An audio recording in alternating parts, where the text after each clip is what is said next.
Discuss the linear momentum.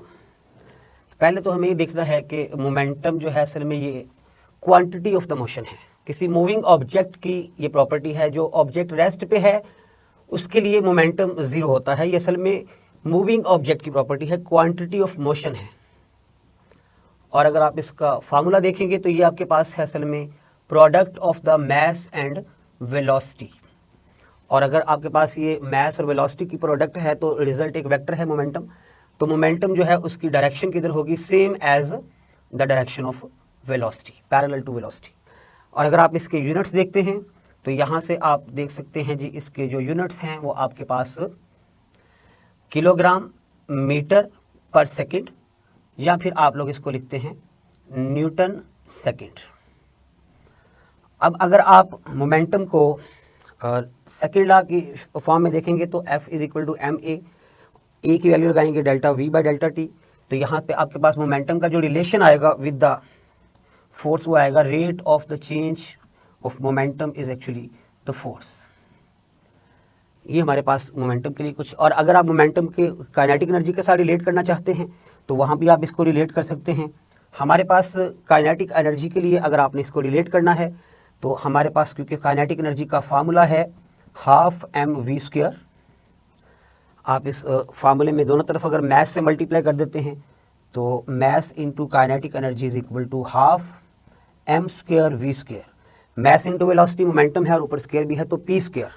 तो यहाँ से आपके पास जो लिंक आ जाएगा वो क्या होगा, kinetic energy is equal to, ये बन गया p² ओवर 2, और इस मैथ को इधर डिवाइड कर दें तो ये आपके पास एक लिंक बन गया है काइनेटिक एनर्जी का इस मोमेंटम के साथ। इसी से आप लोग जो है वो मुख्तलिफ फॉर्म्स बना सकते हैं। मसलन हम अगर कोशिश करें हैं kinetic energy is equal to p² over 2m, तो यहाँ से आप देख सकते हैं कि अगर मास कांस्टेंट है तो आपके पास kinetic energy is directly proportional to p²। लेकिन इसके लिए कंडीशन हमने क्या कही है कि मास जो है वो आपके पास कांस्टेंट होगा। तो अगर आप इसमें सेकंड रिलेशन देखना चाहते हैं, आप देखेंगे अगर मोमेंटम कांस्टेंट हो जाए तो फिर आपके पास क्या होगा, kinetic energy is inversely proportional to mass. लेकिन ये वाला रिलेशन आप कब यूज करने जा रहे हैं, जब आप कहते हैं कि P इज कांस्टेंट। और अगर यहाँ से आप एक और रिलेशन बनाना चाहें तो आप इस 2m को इधर मल्टीप्लाई कर दें, 2m ke is equal to p²। या अगर आप स्क्वायर खत्म करना चाहें तो स्क्वायर रूट लेंगे, 2m ke square root is equal to p। और यहाँ से आप देख सकते हैं कि आपके पास जो हम लोगों ने भी बात कर रहे हैं जी, अगर सपोज काइनेटिक एनर्जी कांस्टेंट है तो आपके पास क्या होगा, p proportional to square root of the m। यानी आप कहते हैं p जो है proportional to square root of the m आ जाएगा इफ ke इज कांस्टेंट। तो ये हम लोगों ने डिफरेंट रिलेशन लिखे हैं। अब आपके पास जब कभी MCQ आता है तो पहले आप लोगों ने देखना है कि कांस्टेंट उस MCQ में किस चीज़ को ट्रीट किया जा रहा है, क्योंकि कांस्टेंट के कॉरस्पॉन्डिंग ही आप रिलेशन चूज करते हैं।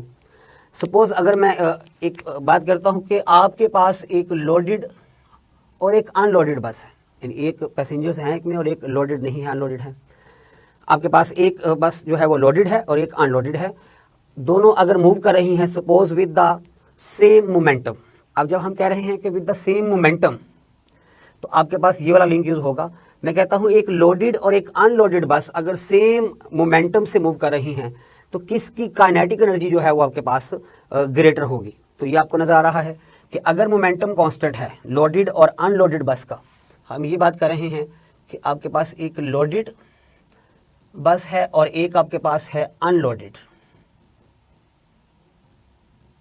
और दोनों के लिए हमने बात क्या कही है कि both are moving with the same momentum, momentum is constant, which one have the greater kinetic energy.